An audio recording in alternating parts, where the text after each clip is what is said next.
اس کے ہونٹ سلگنے لگے، اس نے ہونٹوں پہ طویل بوسہ لیا تھا تو صدف کا پورا وجود کانپ اٹھا تھا۔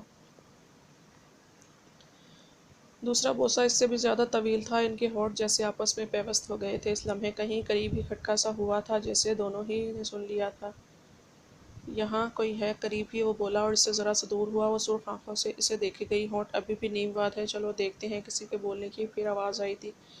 ندیم اس جانب بڑھا، وہ خود کو سنبھالتی اس کے پیچھے چلنے لگی۔ کچھ دور جا کر ندیم ڈھلوان پر رک گیا اور نیچے دیکھنے لگا۔ اس کے ہونٹوں پر ہلکی سی مسکراہٹ تھی۔ وہ دھیموں قدموں سے چلتے ہوئے اس کے قریب آئی اور اس کے کندھے کی اوٹ سے کچھ دور نیچے جھانکا اور اس کی سانسیں پھر سے گڈ گڈ ہونے لگیں۔ ان سے کچھ ہی فاصلے پر ایک مرد اور عورت خوشحالیوں میں مصروف تھے۔ کپڑوں سے وہ دیہاتی نظر آتے تھے۔ عورت کا لباس کچھ حد تک اترا ہوا تھا اور مرد نے اسے دبوچ رکھا تھا۔ انداز سے صاف نظر آ رہا تھا کہ یہ عورت کی رضامندی سے ہو رہا ہے۔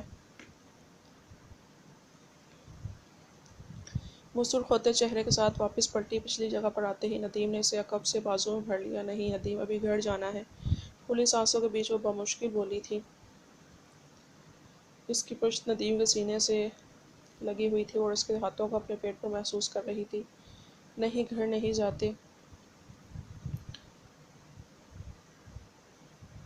جو تم نے ابھی دیکھا وہ کرتے ہیں۔ اس نے کان کے پاس سرخوشی کی۔ اس کا اشارہ جس طرف تھا اس سے یاد کر کے صدف کی سانسیں رکنے لگی۔ نہیں ندیم، آج نہیں، پلیز، ابھی گھر جاتے ہیں، وہ خود پہ ضبط کرتے ہوئے بولی۔ اس نے گرفٹ ڈھیلی کر دی۔ صدف نے اس کے گھیرے سے نکل آئی اور خود کو پرسکون کرنے کی کوشش کرنے لگی۔ اس نے دوپٹہ اٹھا کر خود پہ پھیلایا اور ندیم کی طرف دیکھا، پھر ہونٹ پیچھے گاڑی کی طرف بڑھ گئی۔ وہ دروازہ کھول کر اندر بیٹھ گئی۔ وہ اس کے برابر آ بیٹھا اور گاڑی سٹارٹ کر کے روڈ کی طرف لایا۔ وہ سیٹ سے پچھ لگائے لمبی سانسیں لیتی رہی۔ ندیم، یہ درست نہیں ہے۔ کچھ دیر اس نے چہرہ اس کی طرف موڑ کر کہا۔ ندیم چونکا تھا۔ کیا درست نہیں ہے؟ وہ ہمارا یوں ملنا۔ وہ سیٹ پر پہلو بدلتے ہوئے بولی۔ تم مجھے پسند کرنے لگی ہو نا؟ سچ بتاؤ، اس نے اچانک پوچھا تھا۔ صدف چپ سی ہو گئی، اس سے کوئی جواب نہ بن پایا تھا۔ مگر آپ شادی شدہ ہیں؟ وہ بولے سے بولی اور گردن جھکا دی تھی۔ وہ مسکرایا۔ وہ شادی نہیں، بس مجبوری کا سودا ہے، پر مجھے لگتا ہے وہ تمہیں پسند کرنے لگا ہو۔ میں جلد ہی اسے جان چھڑوا لوں گا۔ وہ بالکل بھی اچھی لڑکی نہیں ہے، نافرمان اور جھگڑالو ہے۔ کل ہی میں نے اسے میکا بھجوا دیا ہے۔ وہ راحلہ کے بارے میں جانے کیا کیا جھوٹ بولتا رہا۔ صدف کشمکش میں مبتلا تھی۔ ندیم سرشار سا گھر میں داخل ہوا۔ وہ صدف کو اس کے گھر چھوڑ آیا تھا۔ اس کے قرب کا سرور اس پہ چھایا ہوا تھا۔ لاؤنج میں راحلہ اس کے کپڑے پریس کر رہی تھی۔ اسے دیکھ کر وہ سیدھی ہوئی اور مسکرائی۔ آ گئے آپ؟ اس نے پوچھا تو ندیم نے اسے دیکھا۔ اس لمحے اسے بالکل صدف نظر آئی۔ وہ صدف سے مل کے آ رہا تھا مگر پوری طرح نہیں ملا تھا۔ وہ اس کے قریب گیا اور بازو سے پکڑ کے اپنی طرف کھینچ دیا اور ایک جذب کے ساتھ اپنے ساتھ لگا لیا۔ اس کے دل و دماغ پہ صدف چھائی ہوئی تھی۔ راحلہ عشق کے کشادہ سینے سے لگی بے خود ہو رہی تھی۔ آج اس کا رویہ بدلا بدلا لگ رہا تھا۔ وہ اس سے پرانا ندیم لگ رہا تھا۔ اس پہ اپنی محبت برساتا ہوا، اس اپنے سینے سے بیچتا ہوا وہ مدہوش سی ہونے لگی۔ ندیم، میں کپڑے پریس کر رہی ہوں۔ اس کی سانسیں تیز ہونے لگی تھیں، لیکن ندیم نے نہیں سنا۔ وہ ندیم، کپڑے جل جائیں گے، وہ بولی تو وہ اس سے الگ ہو گیا اور اس کی سرخ ہوتے چہرے کو انگلی سے چھوا اور صوفے پر بیٹھ کر جوتے اتارنے لگا۔ وہ پلٹی اور کپڑے پھر سے پریس کرنے لگی۔ اب اس کے ہونٹوں پر حیا آلود مسکان تھی، شاید اس کی دعائیں قبول ہوئی تھیں۔ اور ندیم بدل گیا تھا۔ وہ کاشف سے نشہ آور دوا لے تو آئی تھی مگر ابھی استعمال کرنے کی ہمت نہیں کر پائی تھی۔ اس نے پیچھے مڑ کر دیکھا تو ندیم کو دیکھا، اس پہ نظریں جمائے بیٹھا تھا۔ وہ مسکرائی اور جلدی جلدی کپڑے پریس کرنے لگی۔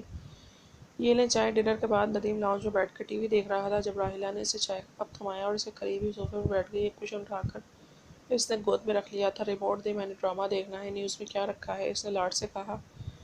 یہ لو، تم ہی دیکھو ڈرامے۔ وہ ندیم نے ریموٹ اس کی طرف بڑھایا اور چائے کی چسکیاں لینے لگا۔ آج باہر سے آنے کے بعد سے ہی ندیم کا موڈ خوشگوار تھا۔ اس نے مسکراتے ہوئے ریموٹ لیا اور اپنا فیورٹ ڈرامہ دیکھنے لگی۔ بس اب اٹھو، اندر جائیں۔ وہ چائے پیتے ہی اٹھ کھڑا ہوا۔ نہیں، میں تھوڑی دیر بعد آؤں گی ڈرامہ دیکھ کے۔ اس نے منہ بسورا اور صوفے پہ بیٹھی رہی۔ سیدھی طرح چلو اندر، ورنہ وہ اسے گھورتے ہوئے بولا۔ ورنہ کیا، میں ڈرامہ دیکھ کے ہی آؤں گی، وہ اٹھلا کے بولی تو ندیم نے قریب پڑا ریموٹ اٹھا کر ٹی وی بند کیا اور اسے چند لمحے دیکھتے رہا۔ پھر اس کے قریب جھکا اور اسے بازوؤں سے پکڑ کر کھڑا کیا اور اس سے پہلے کہ وہ کچھ سمجھ پاتی جھک کے اس کے نرم و نازک وجود کو باہوں میں اٹھا لیا۔ ندیم، وہ چلائی۔ کیا ہے، ڈرامہ بھی نہیں دیکھنے دیتے؟ اس نے احتجاج کیا مگر وہ انسنی کرتا ہوا اسے بازوؤں میں بھر کر انڈر لایا اور لا کر نرم و گداز بیڈ پر لٹا دیا۔ وہ چت لیٹی اسے دیکھتی رہی۔ اسے لٹا کر وہ واپس پلٹا اور دروازہ بند کر کے لائٹ دھیمی کر دی۔ اس کی طرف واپس آیا۔ اس کے ارادے بھانپ کر وہ اپنے آپ پہ سمٹنے لگی اور کمبل اوڑھ لیا۔ جسم تپنے لگا تھا۔ وہ قریب آ کر بستر پر لیٹ گیا اور کمبل ہٹا کر اسے باہوں میں بھر لیا۔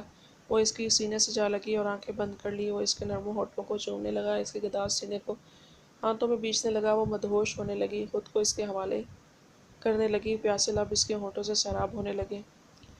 دھڑکنیں بے تابی گیت گانے لگیں۔ انگ انگ میں مستی سی بھر گئی، یوں جیسے پیاسے کو پانی مل جائے جو اندر تک اتر کر اسے زندگی بخش دے، ہر غم بھلا دے۔ وہ خود میں گم ہونے لگی، یوں جیسے وہ کہیں نہ رہی ہو۔